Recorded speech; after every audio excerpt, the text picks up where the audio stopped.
Okay, so welcome back. So let's talk about items proper purchase point and how it can be established.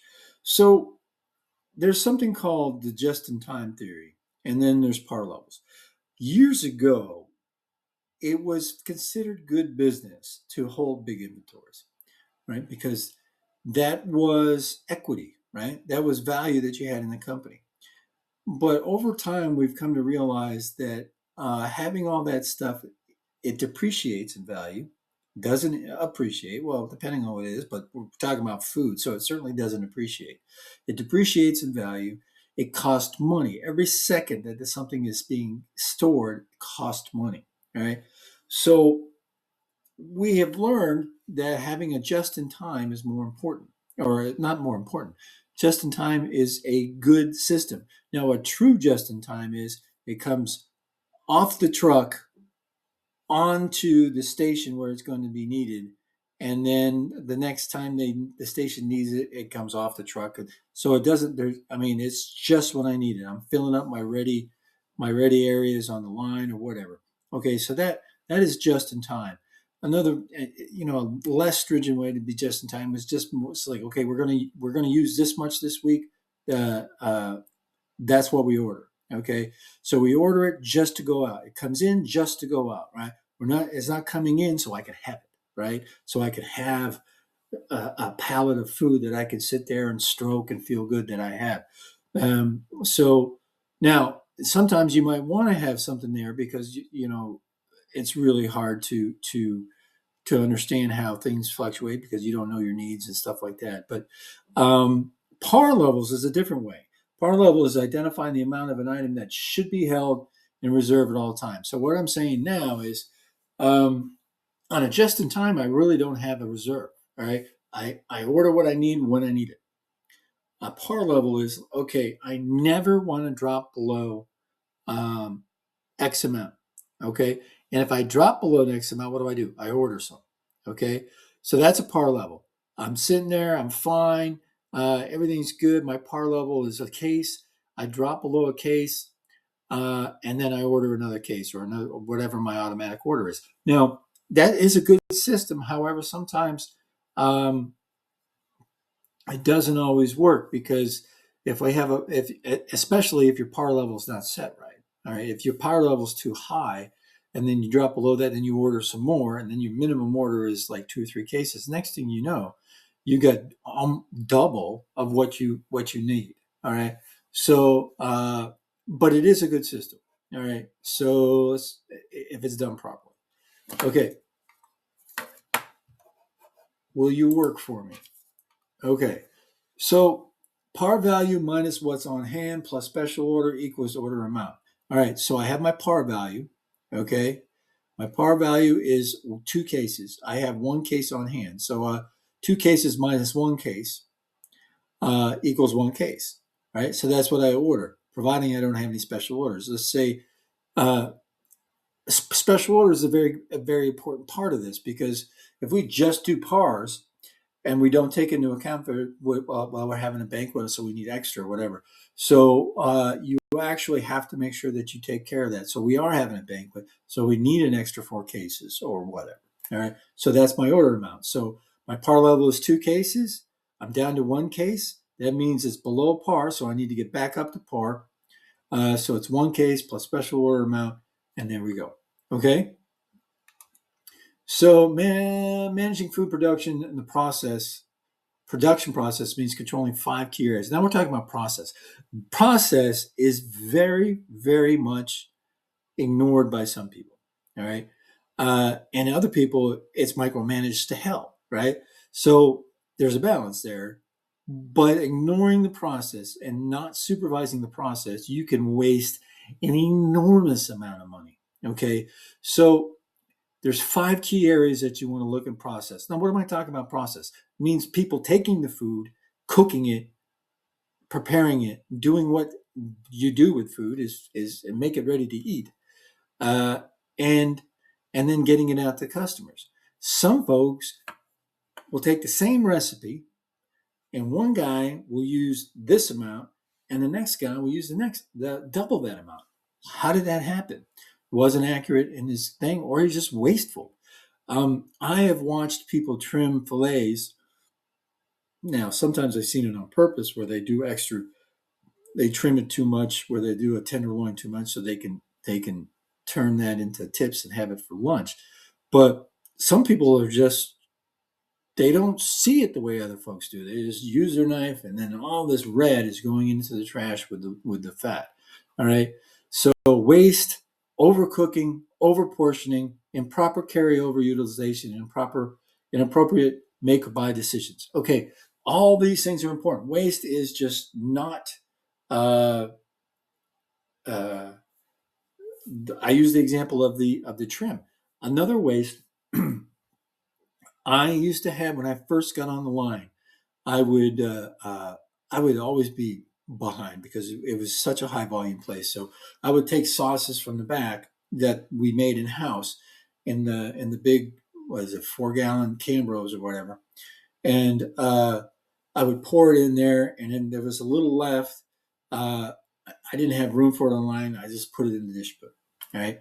The lady would come all the time with her arms crossed like this, holding a spatula, throwing the camera back at me with the spatula.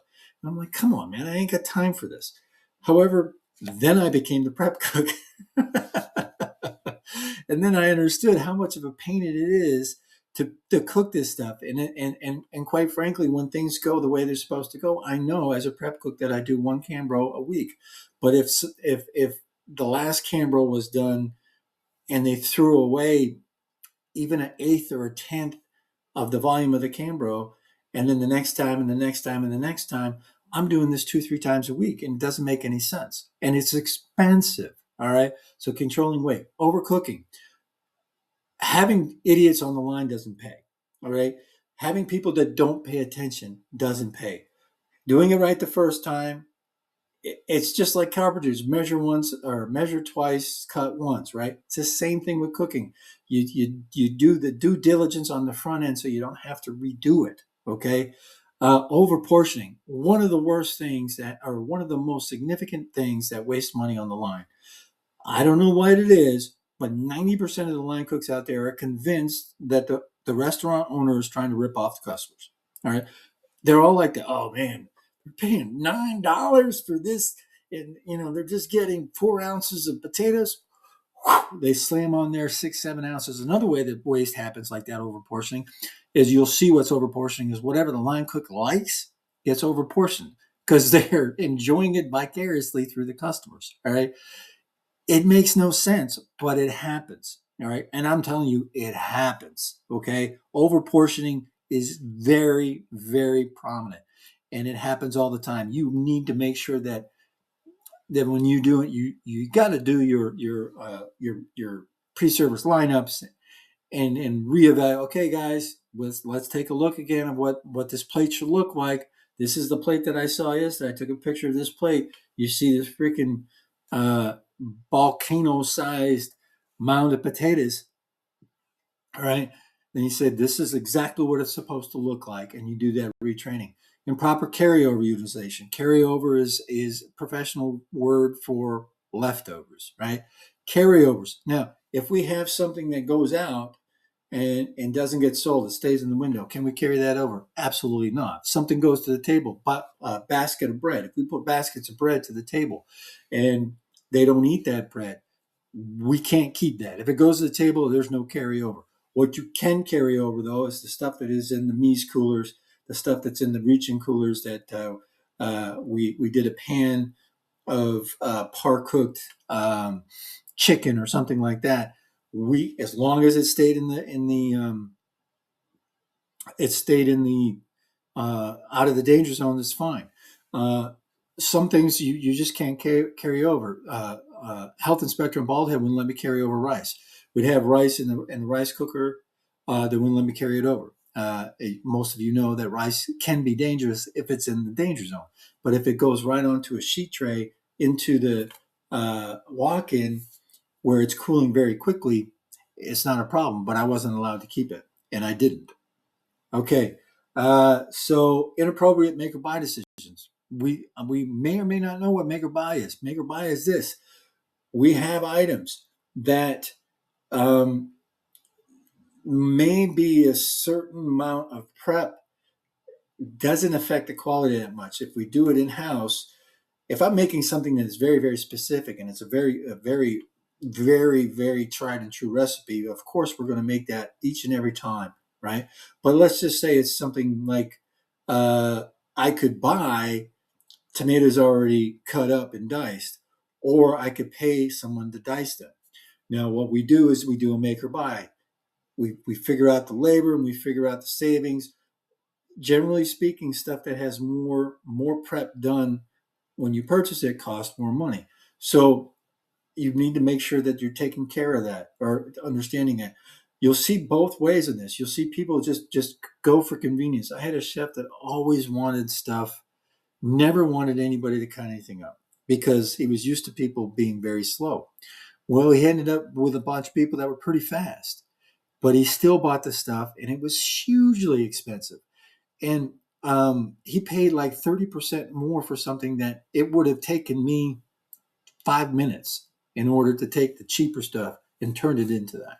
Right. So those are things you want to take into consideration. And then the flip side of that is sometimes people just get so prideful that they want things they wanted to have it all in house. Now you also have to take into consideration if you're advertising that it's all handmade and homemade, it better freaking be handmade and homemade. All right. So moving forward. Okay. So portion cost is the cost of producing a single serving of an menu item. So it's the total recipe cost divided by the number of portions equals your portion cost. Now, portion control is very important because this is how we order stuff. This is how we understand stuff. This is how we keep a profit. We keep turning a profits because we know that we make a recipe. We know that we're going to get X amount of servings out of that. Over portioning takes that X amount and turns it into Y amount, and then we're screwed. All right. So let's move forward. Okay. So determine how much of each menu item to prepare on a given day is prior day carryover. All right. Take into account the prior day carryover. All right. Now, does carryover diminish quality? It depends. Sometimes it doesn't, sometimes it does. So you have to take that in consideration. But you take your carryover from the day before plus what you need for the day, or figure out what you need for the day, and then you work that into your forecast. So you like prior carryover plus today's production equals today's sales forecast plus or minus error. So you start with the forecast, and then you figure out what you need with the combination of the other two. All right. Oh, all right. So responsible beverage storage. Most states now enact a third-party liability. Third-party liability is the dram shop laws. It means that the restaurant is responsible if they sell alcohol illegally to somebody, if that somebody hurts somebody else. Okay? That somebody hurts themselves, we're off the hook. But if they hurt somebody else, that person can sue us and not the idiot that did that. Why? What do I mean by illegally? Selling somebody who's already drunk more booze, that's illegal. That is a legal sale of alcohol. So making sure that we understand that and how that goes into our inventory and everything else, it's all part of cost control because quite frankly, there's nothing more. A bar in Texas 3 years ago was literally ordered to pay $301 billion for dram shop. Now they didn't have three. Nobody has. Only one person in the world has more than $300 billion. But anyway, so it's an important thing. So let's move forward. Okay, ways to control it. Free pour is a terrible way. However, it's the way that everybody wants it. People say, well, it's more artistic or whatever. You know what it is? People like free pour because they can get more booze out of somebody. All right. Jigger pour is, you have a jigger, use it. Meter pours has some kind of machine, beverage gum, total bar system, takes everything into consideration. A lot of people are angry. A lot of customers, a lot of bartenders get angry with the other ones. Bartenders want to be able to give a heavy pour or a free pour because if someone sees them giving them a little extra, then their tip gets better. The company doesn't get any more money, but the bartender gets a higher tip. So having some of these systems is very important. All right, so that's it. Just in time, 3 videos in. I apologize for that. But anyway, have a great day.